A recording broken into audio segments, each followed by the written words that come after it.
Institute. Michael Dimmock, thanks for being here. Come on down. I want to talk about the idea of being patrons of the farm. I want to talk about why that's important in this country and in the world, in the state, and what it means for the future, and how we can make more of that happen. Does everybody know what all the problems are? Yes. So I don't really need to talk about that, do I? We all know what they are. It's pretty incredible what's going on out there in terms of the challenges. But the exciting thing is that, and I think this is how history works, how things change in the world. The outside context, like nature, the politics, the economy, are all beginning to force change. Do people know what I mean by that? Do you see what's happening? Climate change, the water issues, other pollution issues, the economy slowing down, people thinking about the need to develop their local economies and not give all their economic power away. That's a big piece of what's going on. Politicians, I mean, there's kind of a revolution going on in this country on right and left about what needs to happen. A lot of unclarity, uncertainty.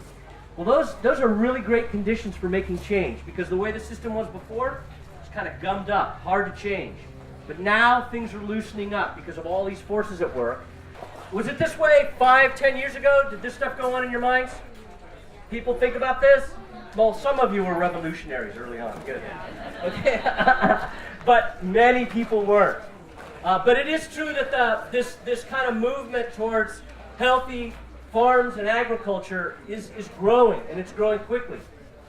You showing up today is actually, in my view, the way I think about it, it's kind of a reflection of human beings remembering what it really takes to keep us all alive, what it means to keep civilization going. Until the last few years, most people in this country had forgot about food and agriculture. People didn't understand what was going on, really. But by coming back to the farm, meeting with farmers, having interns working on the farms, having mentors like Bob Cannard working with them, the system is changing. The knowledge base is raising up. What does that mean? It means that we start to reappreciate what's out there in a deeper way, so that when the problems at the policy level that are really just where the argument happens about what's happening on the land, in this case, we can weigh in with more meaningful knowledge as individual citizens. We can make better decisions to guide our politicians about what needs to happen. And so for every new farm or a farm like this that grows, that changes the landscape. And for every person who changes their thinking and buys products differently, cooks differently, votes differently, thinks differently about food, that changes the system. So it's kind of interlocking. So this kind of event is happening all over the place now in this country and in the world. And that's really exciting. So I wanted to just say thank you for coming.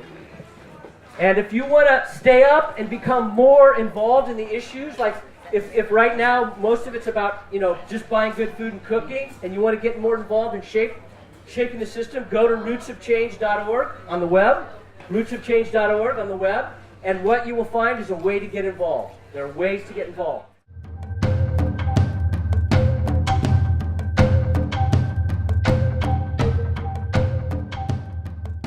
How about we start out by entertaining questions? Yes, sir. So how do you keep it growing to the level that it needs to be?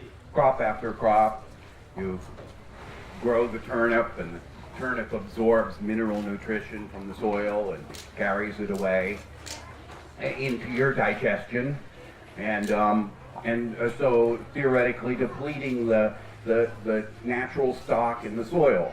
Well, just like within the structure of nature, we replenish the mineral supply. The minerals are supplied by full spectrum, raw, crushed, igneous rock. At the best, it's magma.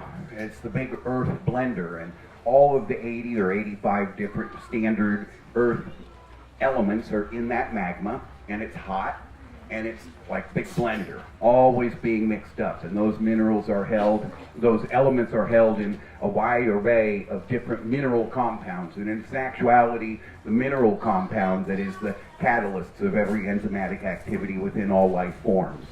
And so we take rock, igneous rock that is cooled quickly, like cinder or ash or lava, and crush it up to a fine powder. and as fine as we can economically, and bring this back to the soil. Uninterrupted nature does the same thing.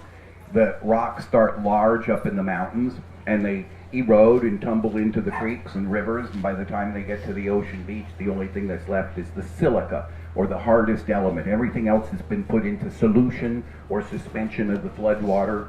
And right here we are sitting on a piece of ground that used to be the floodplain of Adobe Creek. General Vallejo came along and he channelized Adobe Creek so it would go straight down to the Petaluma River, they call it now, and go right by his little fortress over there. And no longer is the land benefited from the natural degradation and erosion and replenishment of mineral nutrition. So because of humanity's rejection of the blessings of nature, we have to actually have machinery and crush it up and apply this material. That's not the only blessing of the mountain river. Another one of them is the soil biology. And plants are not rock eaters. Plants are actually carnivorous. Plants make lots of sugars with sunlight energy and compounds that they gather from the atmosphere. And they use about a third of that sugar to run their own systems, their own life. And they use about a third of it approximately to act as seed dispersals, putting sweetness into their peaches and tomatoes, and etc. And then they use approximately a third of it, pumping it out into the soil. This is food for the bacteria. Plants cultivate soil life nutritionally, just like we cultivate chickens. And plants are absorbing water from the soil all the time through their transmosis. And so there's a tide in the soil. And when the bacteria gets old, it loses its swim against the tide. It goes with the tide and up against the root hair, and there its bodily juices or protoplasm is disgorged and absorbed by the plant. This is how the plant gets minerals.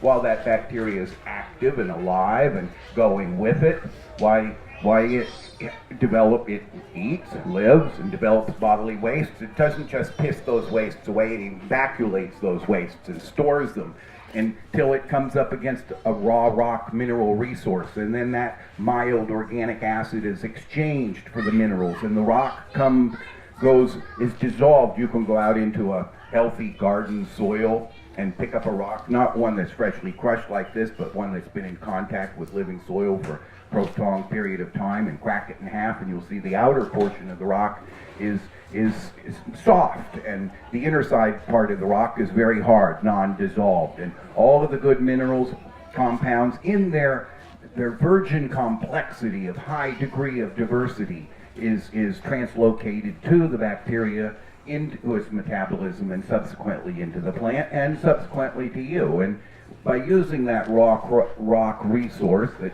nature provides, one of the parent foundation food groups of all life on planet Earth is tremendous diversity and a life of choice for all of the plants. See, there's about 75 to 85 different elements in each rock sample. However, plants don't use elements, they use the mineral compounds, and there are thousands of mineral compounds in a volcanic rock that is cooled quickly, such as cinder or ash or lava. One that has cooled more slowly, such as basalt, still has high degree of diversity, but less.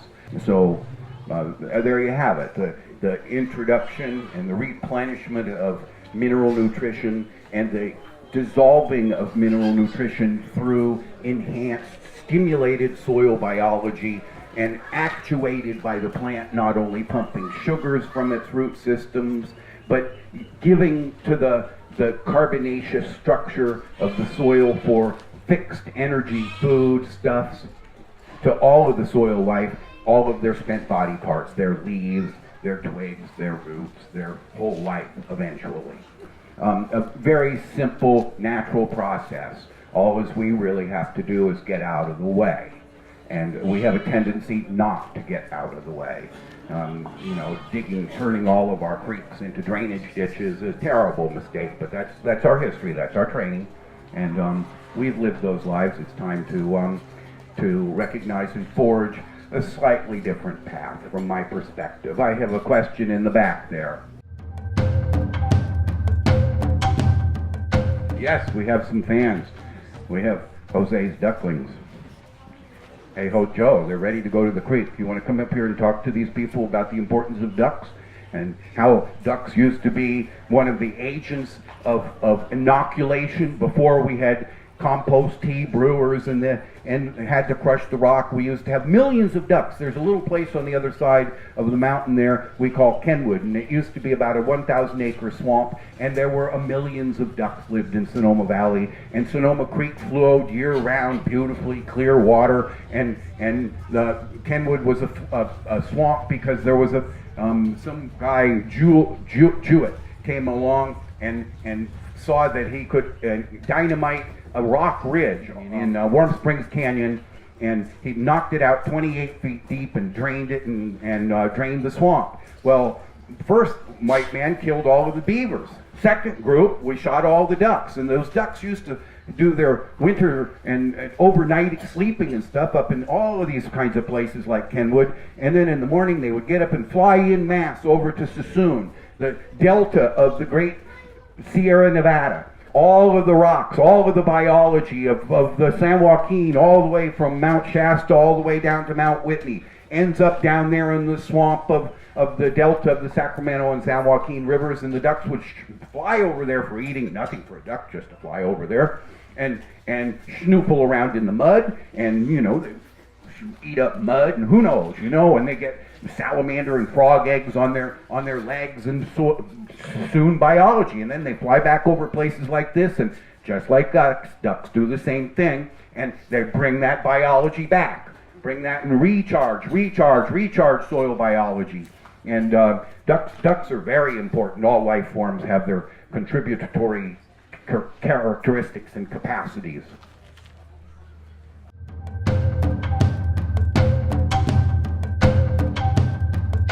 The economics of a sustainable or natural process farm. I'll tell you, you can go out and buy commercial fertilizers at $600 to $800 a ton, and or you can grow a cover crop, and a cover crop will yield more than that 1 ton of commercial fertilizers. The overall yields, I spoke about 50-50, and the overall steady state yields of natural process agriculture is quite outstanding. It's not that we're looking for a bigger crop. I'm looking for the net yield of the farm. I'm looking for farming systems that produce more than their inputs. And commercial operations based upon exogenous inputs versus ones that are, for the most part, grown there, there's absolutely no comparison. Natural process forms of agriculture far and away are calorically more economical than heavy-handed approaches.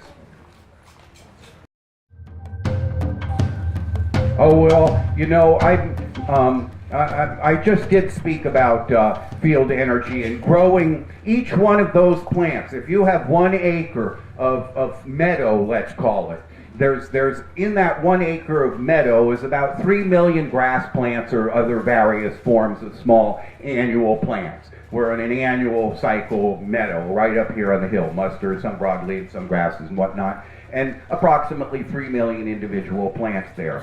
Now, each one of those 3 million individual plants have a certain etheric wish or prayer to actually complete and finish their lives and live as strong and as long and accumulate as much and make as many fat little seed babies as possible. Each one of them has that little wish prayer, just like it takes about 1 acre to feed one of us on an average kind of approach. And so 1 acre of weeds has this etheric connectivity, and it is energetic vibratory characteristics. It's the etheric sweetness of completeness.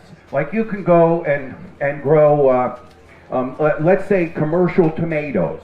And here in California is somewhere around 50 tons per acre desired yield for commercial processing tomatoes. Well, a natural, traditional field of tomatoes, somewhere between 15 and 20 tons to the acre. So do you want to go eat 2 or 3 or 4 hollow water body tomatoes that are imbalanced and are plumped up and don't have that etheric energy, or do you want to get one tomato and bite the skin off of it and suck the juice from it and feel its energy flowing in your body instantly, just as if you had taken a big swig of something toxic like tequila? What would you like? That, now, I don't know how to measure those things. But especially before a group like this, I shan't go any farther into the energetics, but the energetics of physical completeness.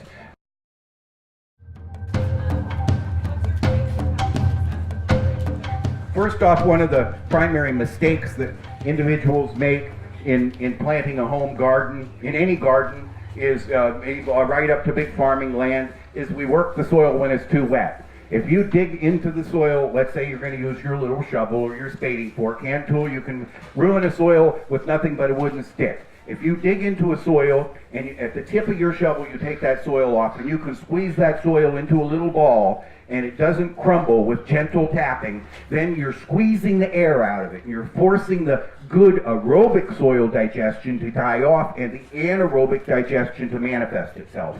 Has you ever walked across an agricultural field that's been worked when it's wet, which is extremely common? It's hard and crunchy, and it actually makes like you're walking on gravel, and if it's still freshly plowed and in big chunks, you have to be very careful that you don't fall over and break your ankle. And working the soil when it's too wet is a terrible mistake. On a small home garden, you probably cannot afford to actually grow 50-50. You probably have to base your carbonaceous resource resupply on recycled, composted waste stream material. And there's plenty of it out there. I observe all over where there's over there in Sonoma State Hospital, they have a little, about 1.5 mile of road with big oak trees growing alongside of the road. And of course in the fall, leaves fall. What do they do with the leaves? They rake them all up and they put them in their dump truck and they take them over to the edge of the creek and they throw them away.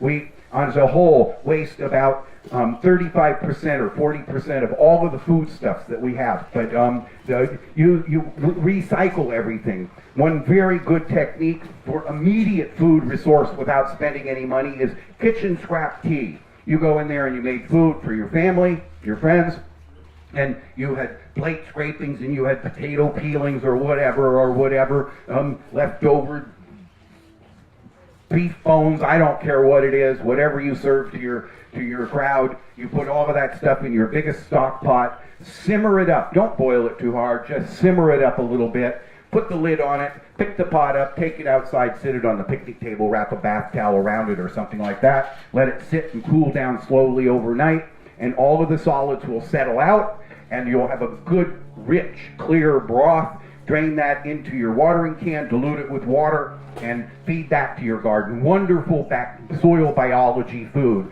resource. And now you have the sludge. Get a little common textbook on vermiculture or how to grow worms. Extremely simple. And feed the sludge. The cooked sludge will be devoured so quickly by the worms, and soon you will have beautiful, fine, thoroughly digested, carbonaceous based, minerally enriched, if you mix in some raw crushed rock with it, compost to start your little seedlings and so on and so forth with. If you're going to grow a home garden or a commercial garden, you will of course have a budget. You have a budget, let's say it's $100. Why, I want you to spend $10 of that budget on genetic procurement. All seeds, all basic garden seeds are good, but if you go to the seed catalog, they'll open it up and they'll have big, beautiful colored pictures and they're advocating this one and that one. Way ridiculously expensive. You can buy carrots, such as I do, Danvers 126, Scarlet, Nantes, Royal Chantenay, I buy them in 50-pound bags, but in, let's say, 1-pound bags, $20 a pound. You can buy carrot seed that they sell it to by the seed count. Oh, and the seed you'll have to pay 2, sometimes 3 cents per seed for highly selected seeds. Absolutely ridiculous. Old-fashioned, common, open-pollinated genetics. You have this $100. I want you to buy all of your seeds with 10% of your gross gardening budget. And the most things, there's 2 things that give us the plant right before us. The phenotype, the individual, the crop that we're going to eat. The genetics is important, and all traditional genetics have been bred over thousands of years by love. The other element is the environmental support. Very important.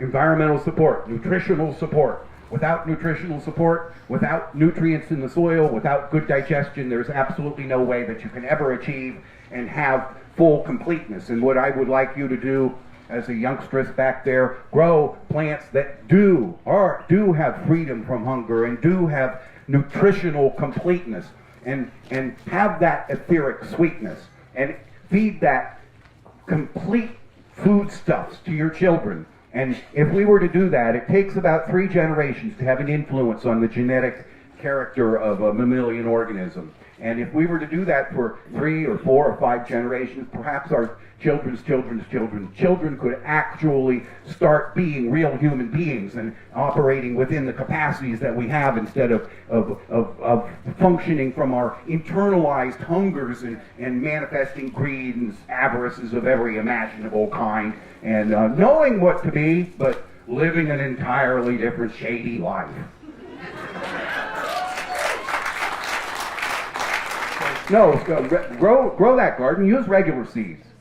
It's really no problem. And your other $90 of environmental support, you ought to make kitchen scrap tea. First off, I want you to save 25% of it. Don't spend the whole $100. Put 25% of it aside for security. When you do buy seeds, don't just buy the smallest pack of, I want to grow 2 zucchini plants. Buy enough zucchini seeds so that you can make mistakes and lose them and get another chance before the season is spent. Buy a big enough pack, not too much. Good seeds, average seeds, stored cool, dry, and dark. Most seeds, with the exception of very few, are viable and lose viability very slowly and are very good for many years.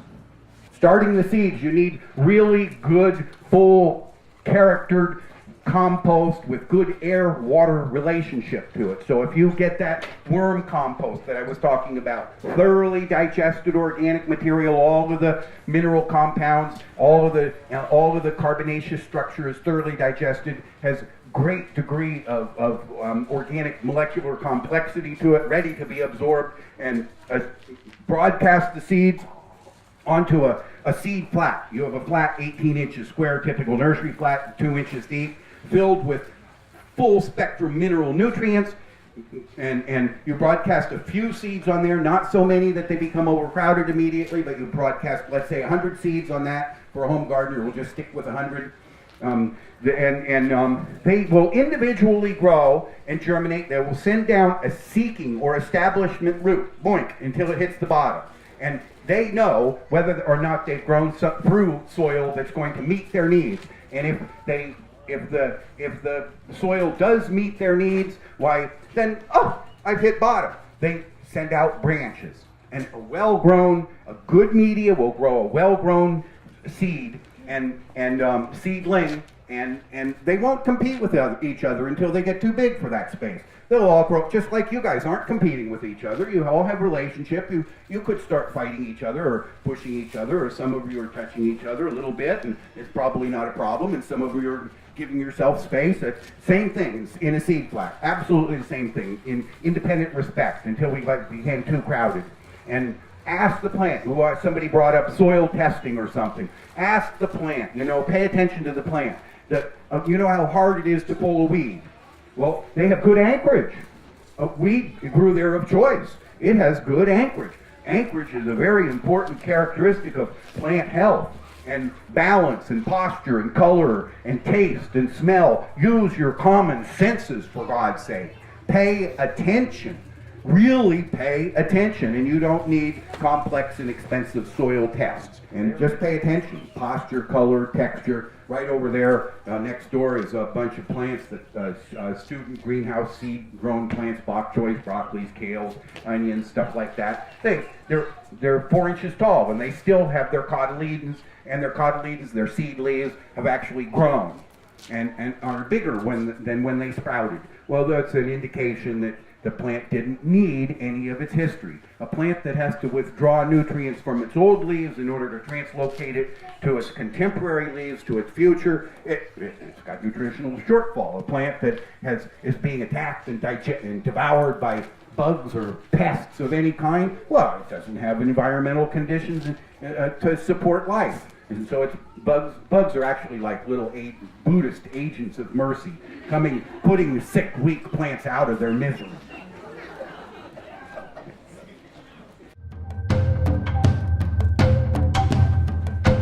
It's not too hard. There's a good seed company known as the Seed Bank right in town, Baker Street.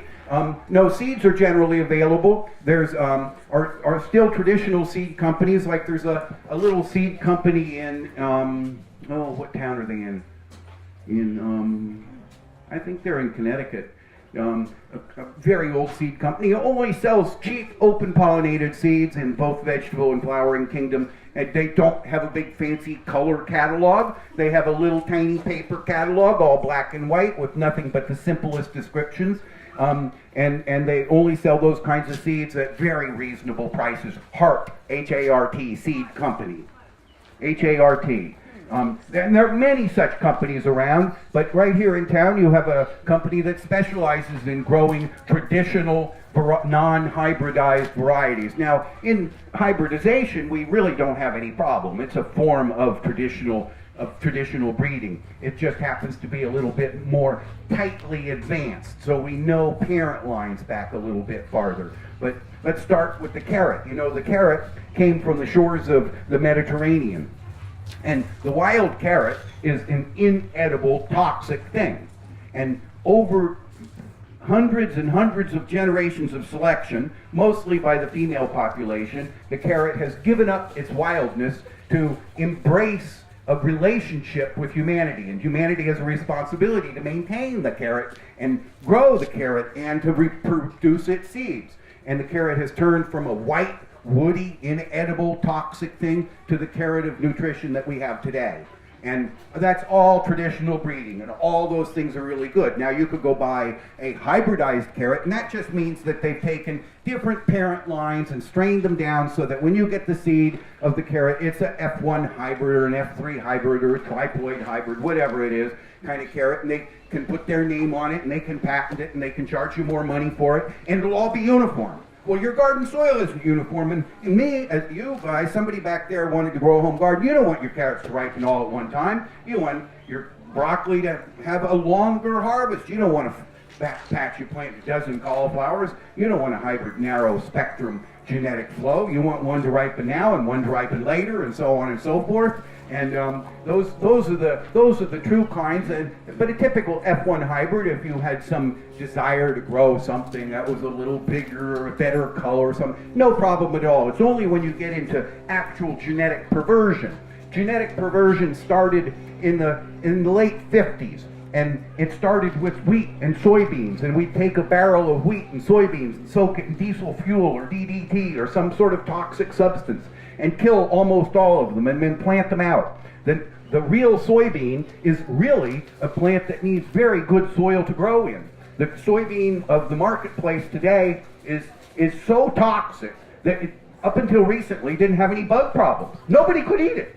Yet we could feed it to ourselves and our cows. No wonder we have soybean toxicities and immunological problems with wheat, perverted, modified proteins through all sorts of techniques. And it's traditional in any food resource that you have some degree of allergenicity. You know, a traditional number, I believe, on wheat allergenicities is somewhere less than 100 years ago per 100,000 people were allergic to wheat. Okay, well, now it's actually an explosion of people who are allergic to wheat. Well, of course, they're perverted, non-digestible proteins, and something that's non-digestible is toxic. Makes you sick. Can't eat it. Puffs you up, can't digest it, gives you, I'm not going to go into the medical influences of it.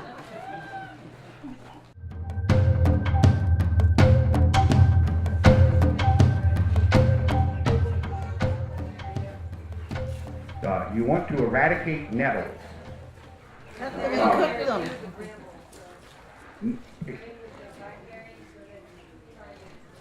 How big of a piece of ground do you have? 5 acres. Get some goats. Eat the brambles down. Eat the nettles yourself. The goats are going to attack. The nettles are incredibly. They're all food is really medicinal, but some kinds of plants are more medicinal because they're so packed with nutrition. And nettles are one of those. So I make nettles. It's on the roadside. Is vinegar or salt a solution? You can kill through toxic approach, and you can get rid of everything that you want, and you can reduce the level of life support of a soil to where blackberries and nettles and things like that won't grow there, and then you will get a lower level of life support plant population that will grow there, like star thistles or some other nastier, more tenacious kind of thing. And you can kill that, and you will get something lower level of life. You can take a rainforest in the Amazon, and you can cut down a rainforest, and then you can graze it and graze it and graze it, and pretty soon you'll have denatured it and demineralized it and reduced it so it doesn't grow anything but moss. No, you want to get rid of a low level of life support plant population and increase the level of life support plant population.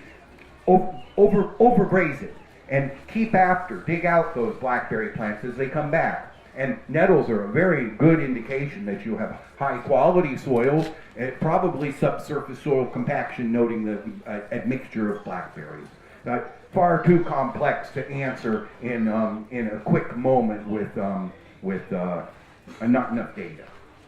But yeah, go out and kill it. Go get some weed killers or something and kill it, and you're going to end up with less. And if you kill that, you're going to end up with less. Things are either coming into being and becoming, or they're going out of being and disappearing. So thank you for your attention. Thank you for coming and visiting.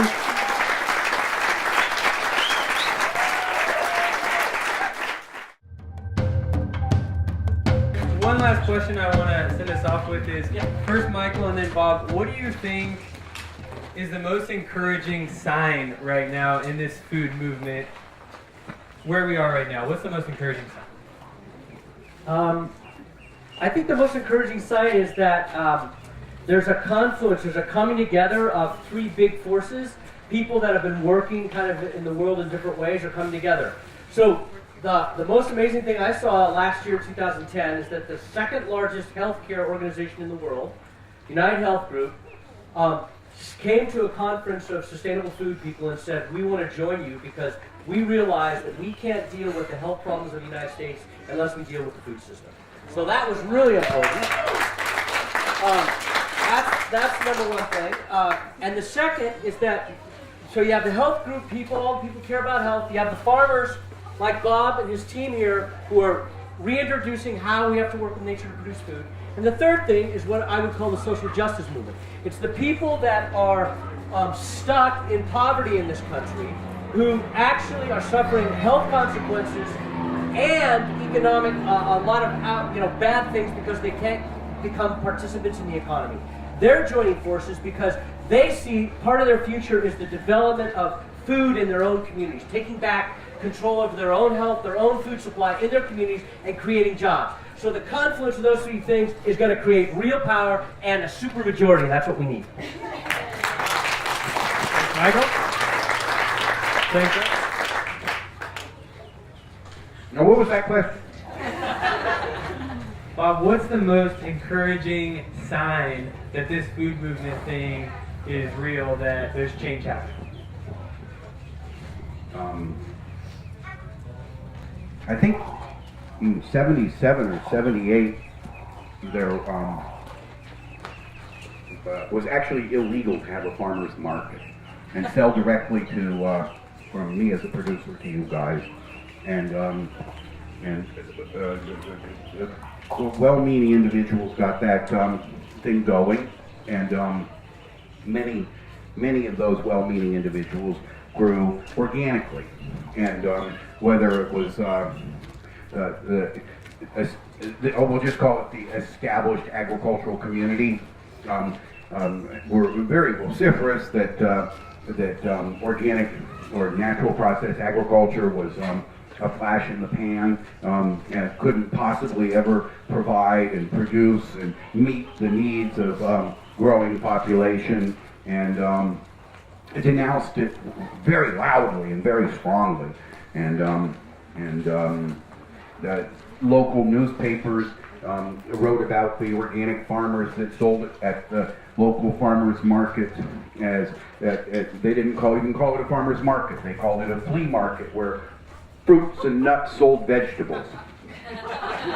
And that has totally changed today, and we have that population number. I mean, why you guys are here? You know, the fact that you're eating the fruits of this little farm right here, and we're able to hang on economically and support this little group of students and continue. It's quite evident that this is tomorrow.